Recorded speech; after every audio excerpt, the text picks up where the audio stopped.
As you travel along Low Point Road here, heading out, please watch for any movement in the water.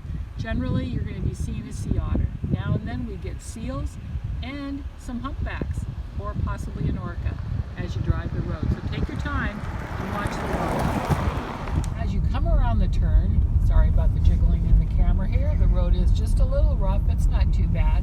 You're going to make a right-hand turn on Pinnacle View Road. This is the only tricky part, to find the parking lot.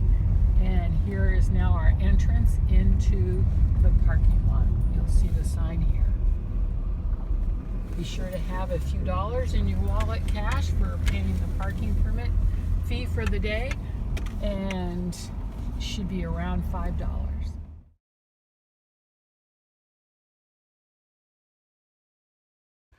Here's our hikers. We're getting ready to head up the trail. We're heading up to Tonsina Creek. We're going to just go to the first portion of the creek before we take off and head on up further. Parking lot is behind us and we're heading up the trail. Get the trail here in view. Well, my group's up ahead of me. We're heading up the trail. The first part is a lovely not paved, but lightly graveled section here. It does come up to a more of a jeep trail above us that feeds in from another area before it turns into more of a foot trail. It's well traveled. The headquarters where we checked in at the parking kiosk did tell us that there has been a bear spotted recently, but this is a well-traveled footpath and not really a big issue here. As the trail divides here, we head up to the right-hand side. It's well marked for hikers with a small sign, and we break away from the road and get onto a more traditional path.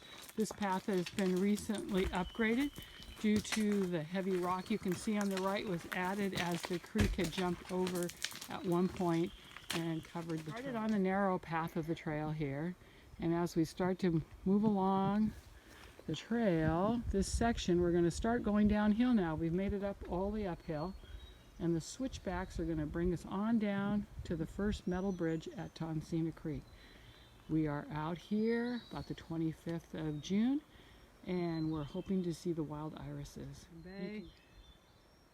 Lovely view through the trees. It is a clouded over day, kind of a Seward day.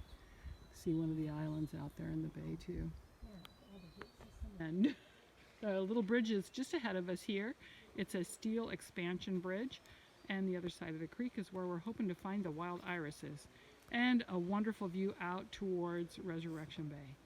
So, as we're approaching here, the metal expansion bridge, we got some hikers behind us. This is a very popular trail as it's the beginning to go out to Caines Head, which is a very famous place from World War II, where there's many different gun emplacements still out there, and the old fort, which is underground. Please read up on Caines Head, C-A-I-N-E-S. There's the metal expansion bridge. Lovely, lovely structure. This Tonsina Creek, it's one of the two branches of Tonsina Creek, is a salmon spawning stream for both the return of red salmon and humpback salmon, and out towards Resurrection Bay. There you go. And we only have a few irises out. Not too many yet. I can see them over here. Here's our reward for this portion of the hike. We're going to turn back here. If we continued on through the trees, we would come through a beautiful forest with sphagnum moss hanging, and then over a wood expansion bridge with another short walk and end out at the beach.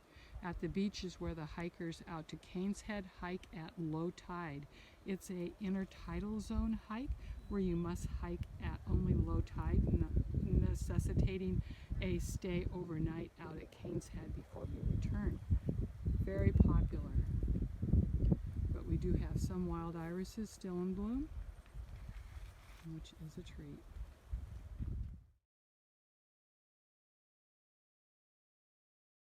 Further are from when the land sank during the 1964 earthquake, causing a lot of dead foliage in trees.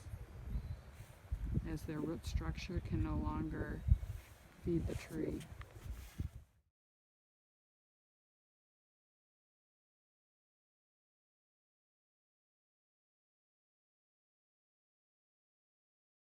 Those of you wondering our time to get out here and back, it's taken us about 45 minutes at our not very fast pace, making it down to the first metal bridge.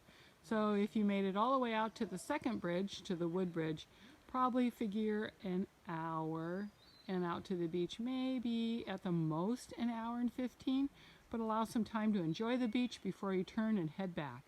You will have uphill on those switchbacks. After the switchbacks though, it will level out and you'll have that nice long downhill where we did.